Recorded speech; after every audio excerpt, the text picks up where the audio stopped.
So have you ever heard the phrase, you don't know what you don't know? You heard that? You know, it's actually been around since Socrates. He's been around for a while. He was the one that first coined something like that. The concept is basically that I have a realm of knowing and thinking that's like this big, and if you are really smart, yours might be this big. But all of us have another realm of thinking and knowing outside this realm, this orbit, that there's a whole other world out here going on that we're not aware of until we become aware of, right? I've heard this applied to getting married or having children or buying rental property. The last reference I heard was somebody decided to get a new puppy, but they already had 2 kids in diapers still. And so they added a new puppy to that, and the person that was giving them the puppy was excited for them, but they said kind of, you don't know what you don't know. There's a realm of knowing and thinking out here that's kind of bigger than what your realm of thinking and knowing is right here, okay? Well, what does it take for me to go from here to here? Just aging, being around 35 more years? Is that what it takes? Well, maybe, partly, but not completely. What it usually takes is some kind of aha experience, some kind of something, either someone shares something with us or we experience something that helps us kind of blow out of that circle and go to an aha experience. You ever read this? An aha experience is actually a real thing. The Oxford Dictionary says it's a moment of an epiphany, or it's a moment of discovery. It's a moment where my eyes are opened, and they just kind of like, oh, I get it now.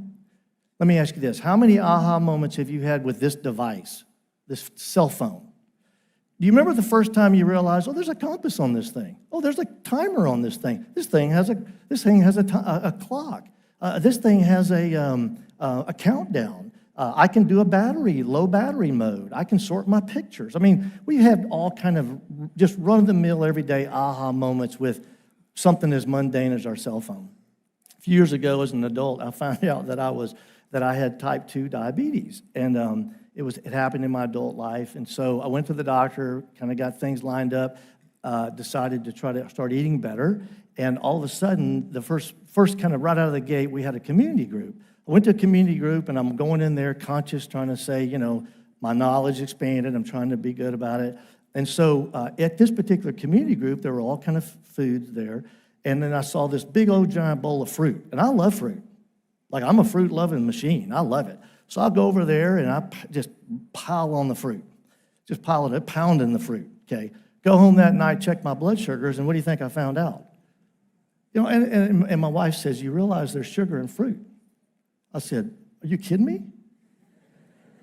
Like, and it's not the same sugar as like Dr. Peppers and Snickers and stuff like that, but it's a lot of sugars. I had an aha experience. You with me? All right. When we turn to Philippians, that's the book we're going through. We're in chapter 3 today. Go and turn to it. When we turn to Philippians chapter 3, Paul gives us his auto-scribed documentary of the biggest aha experience of his adult life. His whole thinking and knowing about religion, about God, about Jesus was right here. And then something happened that blew his brain, and he expanded out to a whole nother realm of thinking and knowing. Now, in case we might not remember, there's a historical account in Acts chapter 9 and then also in Acts 26 that gives us kind of a snapshot of what happened with Paul. Let me give you just a quick one just so you know. Paul's original name wasn't Paul, it was actually Saul. And Paul's original work wasn't building churches and visiting missionaries. It was actually eradicating churches and hunting down people of faith and putting them in prison or even cheering on their death like he had with the hero Stephen earlier. He was a bad dude. He was a bloodthirsty enemy of the early church, all right? And then something happened. Something happened that took him from here to here. He had the most dramatic aha experience of his life. And it's found right here in Acts chapter 9. Let's read it.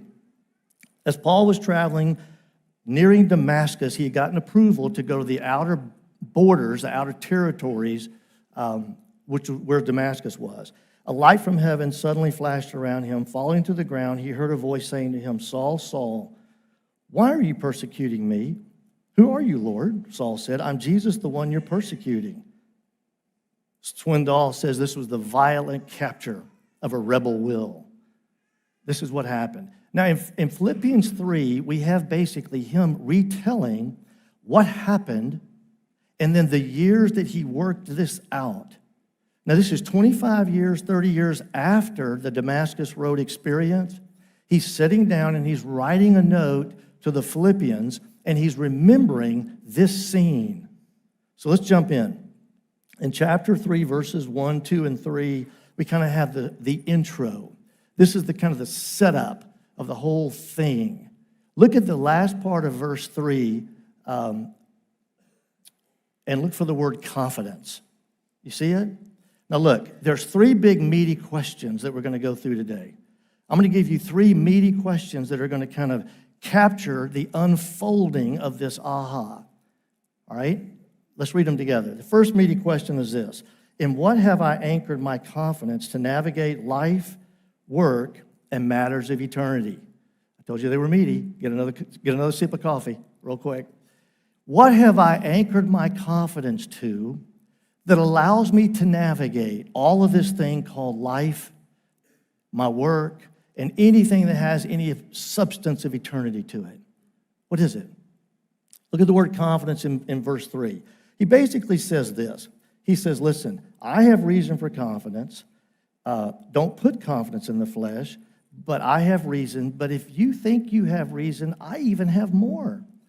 He's basically making the case if any human had reason to be confident and anchor their confidence, which means trust or weight, if they had anything to anchor that in, it was him.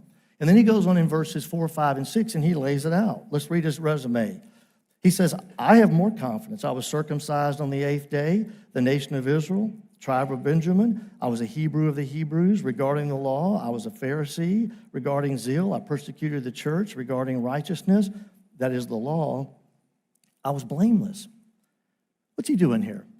He's highlighting and underscoring all the things that he had confidence in that gave him the ability to think about God, religion, Jesus, anything of matters of morality, everything else. Now, here's the deal. This is simply Paul's resume.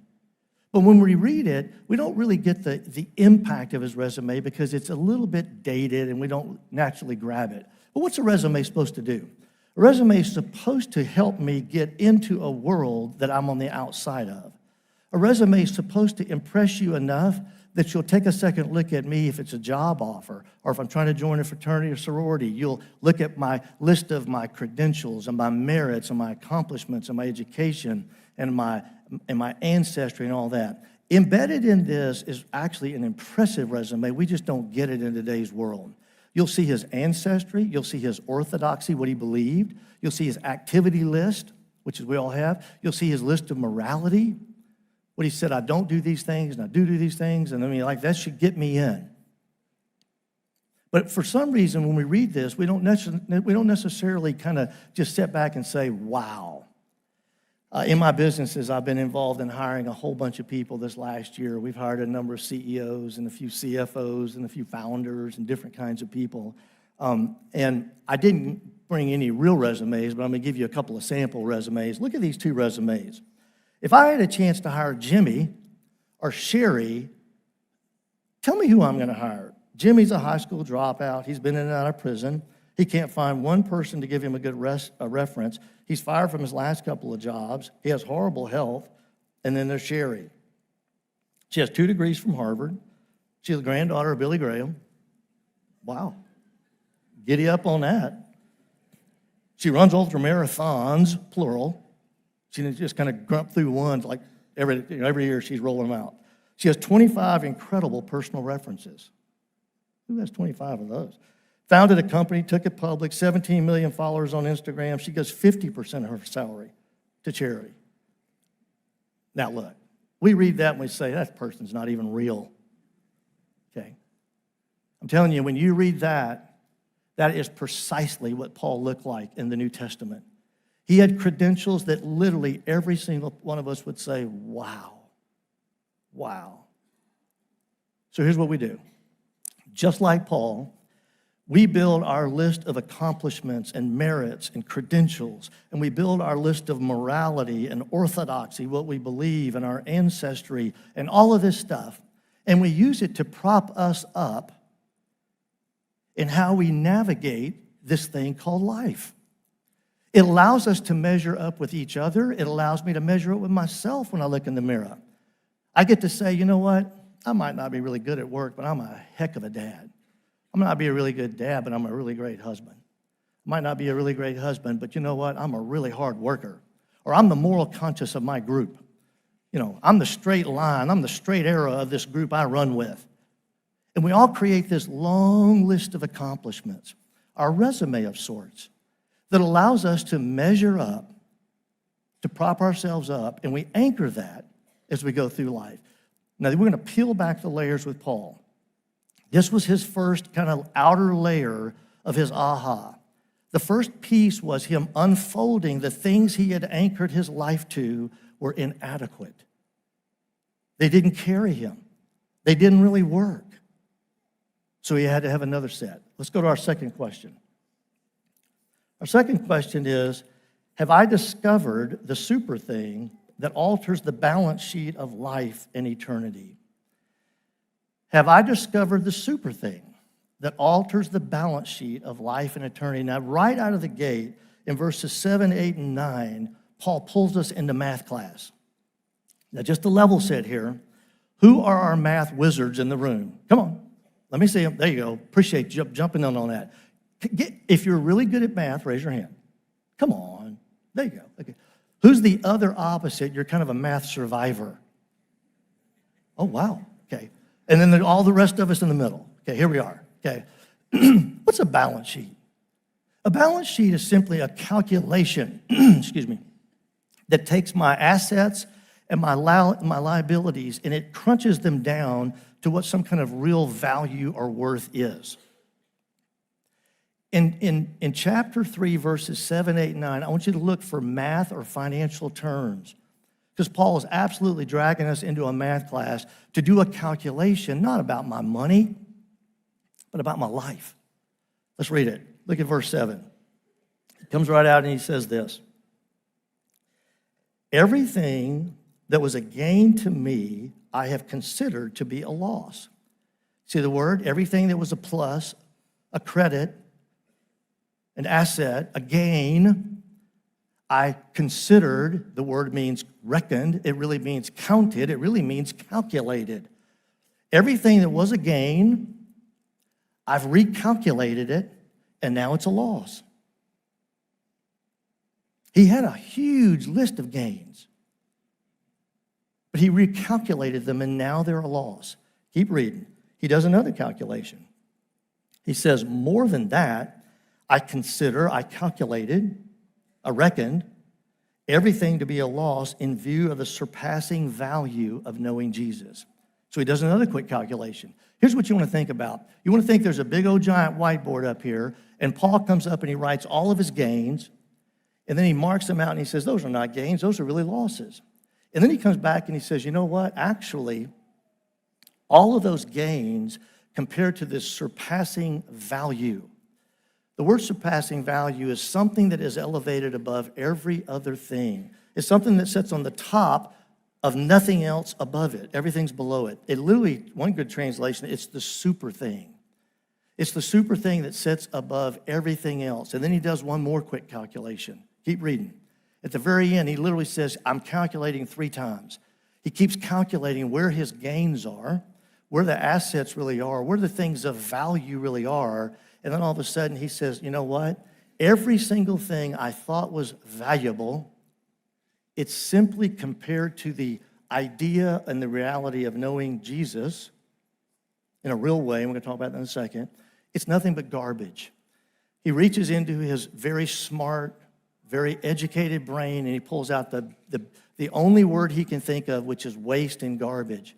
And he says, you know what? And on the big whiteboard, he puts garbage over here, and he says, everything is really of no value versus that. Now, let me just stop. We've read this before. We've heard it before. But I'm telling you, Paul was walking down the road to Damascus, and something happened to him that blew his brain. And he changed the way he calculated everything, the way he considered stuff he thought was valuable versus stuff he didn't think was as valuable now. And so then he pulls us right out of math class into seminary class, into theology class. We go in and we meet Garland. Garland's in there waiting on us, okay? So we go in and he pulls out in verse 9 the word righteousness. Now, verse 9 is where the whole idea really reaches its center, its core, the kernel kind of concept. You see the word righteousness? The word righteousness is one of the thickest words in the entire Bible. It's used about 500 times, and it literally is a really hard word to translate into one word. One word is really hard to translate because it covers all kinds of legal, judicial standings. It covers pragmatic lifestyle. It covers morality and goodness and badness. It just covers a lot of stuff, all embedded in that word righteousness.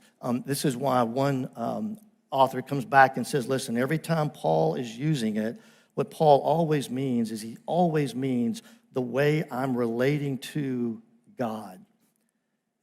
That's the word righteousness means how I relate to and my standing with God. This was the thing that blew Paul's brain.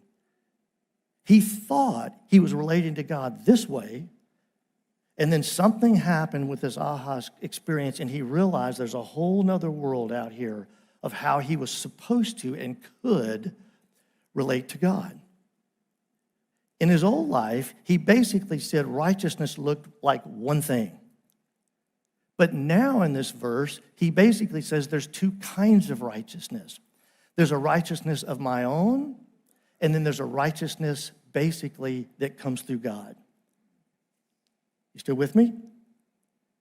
He basically said my credentials, my resume, my morality, my life, my activities, my ancestry, my merits, all of that stuff is what I thought the way to kind of pull life together and how to relate to God. That's the way I thought it was. But then now I realize it's not. And I have this big aha. And I need the righteousness of God, not my own righteousness. Let me give you an example. It's kind of hard to get our heads around this, so maybe this will help us.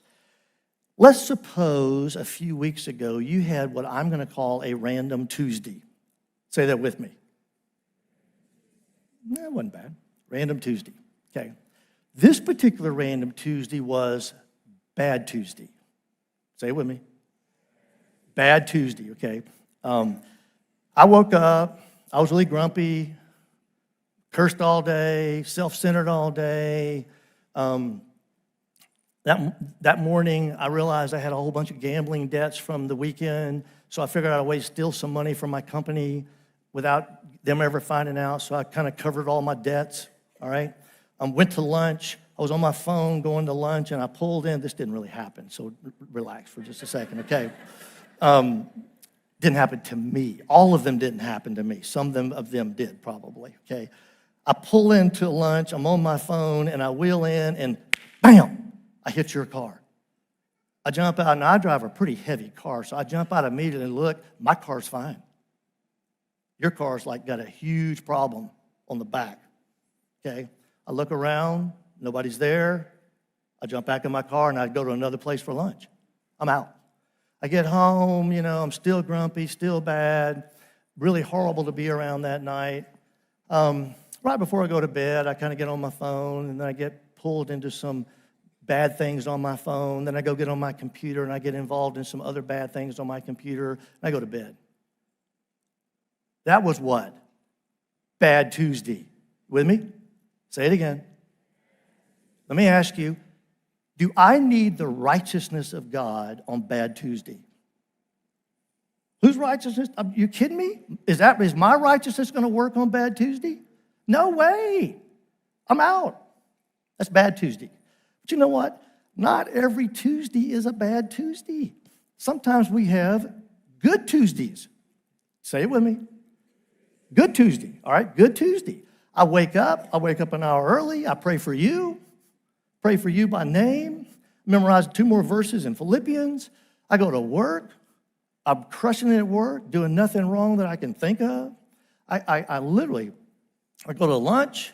You walk up to me at lunch and you say, hey, Steve, I've been watching you for 2 or 3 years now, and what you have, I need, and I share my faith with you, and you come to Christ, and it's incredible, and I get home, and I share with my wife, and we're celebrating, and we watch 2 more episodes of Chosen or whatever, I mean, we're in the zone, man. We're in the lane. You with me? This was what? Say it, Good Tuesday. Ready? Now let me ask you this. Do I need God's righteousness on Good Tuesday? Why? I had a great Tuesday. My righteousness cannot establish the way I relate to God. This was the aha. This was the kernel that Paul absolutely blew his brain on. This is why Tim Keller basically used to love to say, Jesus lived the life we should have lived and died the death we should have died. You see, what I do with his righteousness is I take on his resume. It's not my resume. My credentials will never add up enough. It's his resume. And this is why Paul was captured by the concept of grace. You remember when you're reading through the New Testament, you get to all Paul, he just talks about grace all the time. What is grace? Grace is something I don't deserve. It's a way God relates to me based on who he is and what he's done, not what I do, all that stuff. That's grace. So here we go. First one is Paul, kind of we're unlayering them. Paul's first big aha was, my credentials aren't enough. My resume won't hold me. The thing I had confidence in is not it. And then he realizes the super thing. The super thing is being known by Jesus and knowing Jesus.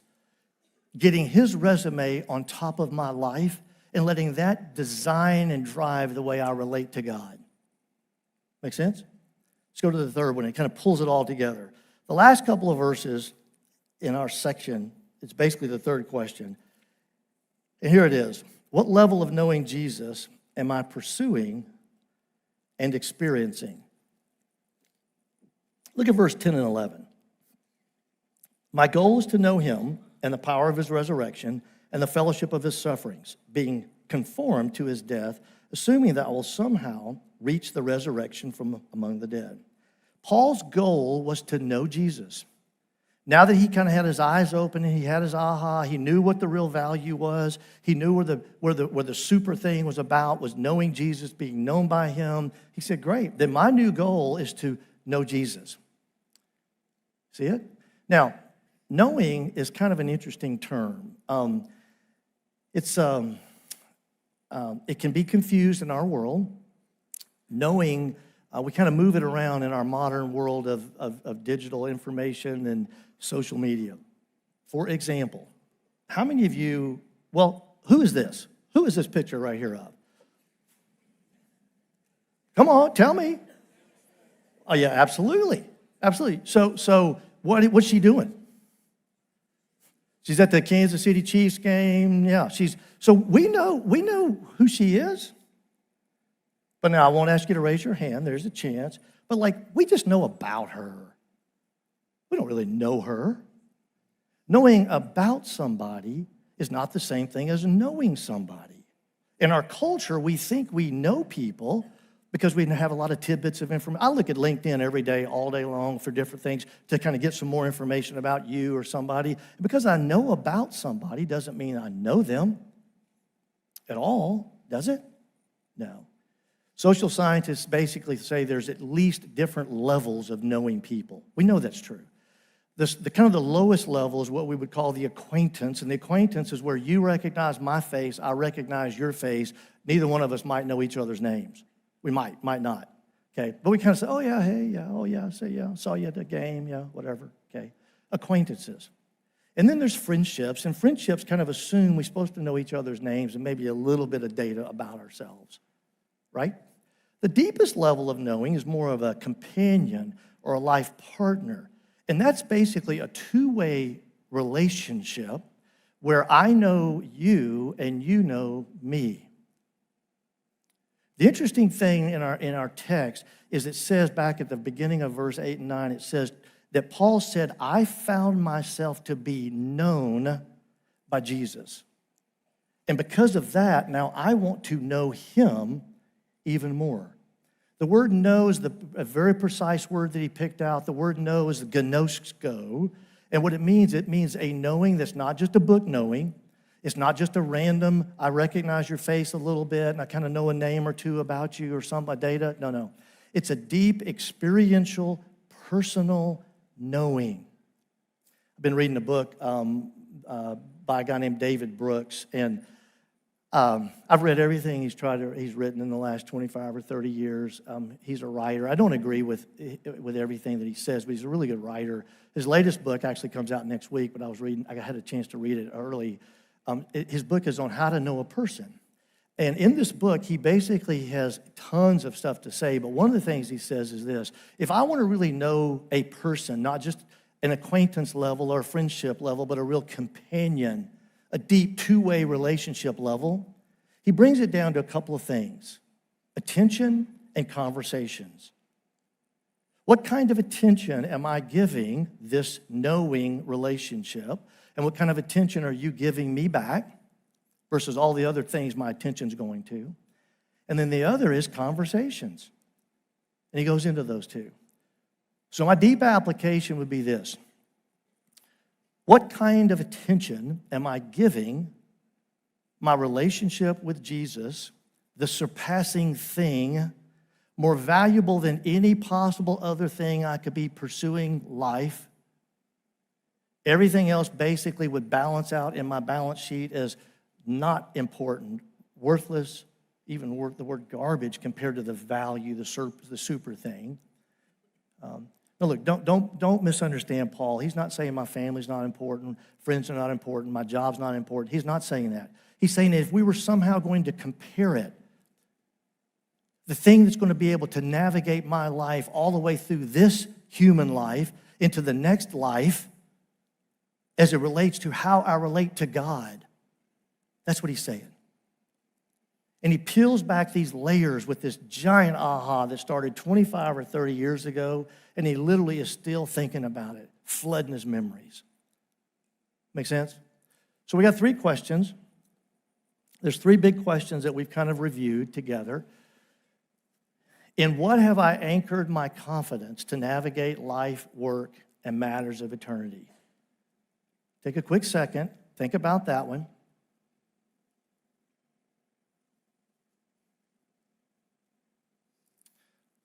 Number two, have I discovered the super thing that alters the balance sheet of my entire life? And then the last one is real simple. What level of knowing Jesus am I pursuing and experiencing? Let's wrap it up. Here's a quote by a guy named John MacArthur that I think is really pretty pointed. That day on the Damascus road, the living Christ broke through the incredible blindness of Saul of Tarsus, who was a Pharisee, who was a legalist, who was a works righteousness worker, and shattered his confidence in all his religious accomplishments. At the root of self-confidence was forever plucked from his heart, and he made himself known to Jesus, and he sold all to gain Jesus. Now here's the big idea for us. I don't think any of us probably are going to have a Damascus Road level aha experience. I'm not saying none of us have not. They still happen. But as a general rule, most of us are not probably going to have that level of an aha, like, blinded, couldn't speak, went off in the desert for 3 years and just still trying to figure out what happened. That was what happened to Paul. But you know what? God's still trying to engineer my life for an aha experience as it relates to him. If my thinking today stands right here on how I think about God or how I know Jesus, God's trying to push it out and move it. And he might use my health, he might use my children, he might use my work, he might use my neighbors, he might use all kinds of things. But he's still after me. Listen to these last two quotes. St. Augustine says, "You have made us for yourself, O Lord, and our hearts are restless until they rest in you. And then the most famous quote by Blaise Pascal, there's a God-shaped vacuum in the heart of every person, which cannot be filled by any created thing. And there's no resume we can create that will take care of that void. Only by God, the Creator, who's made known through Jesus. Let's pray. Father, we are so thankful that somebody as smart and somebody as driven as the Apostle Paul would have to come to himself to realize he still needs something outside his own accomplishments, his own credentials, his own merits. Thank you for being our resume in Jesus. Thank you for bringing righteousness as an available option to our life, that we don't have to simply live Good Tuesdays over and over and over to make life work, that your righteousness can become our righteousness. We're grateful. In Christ's name.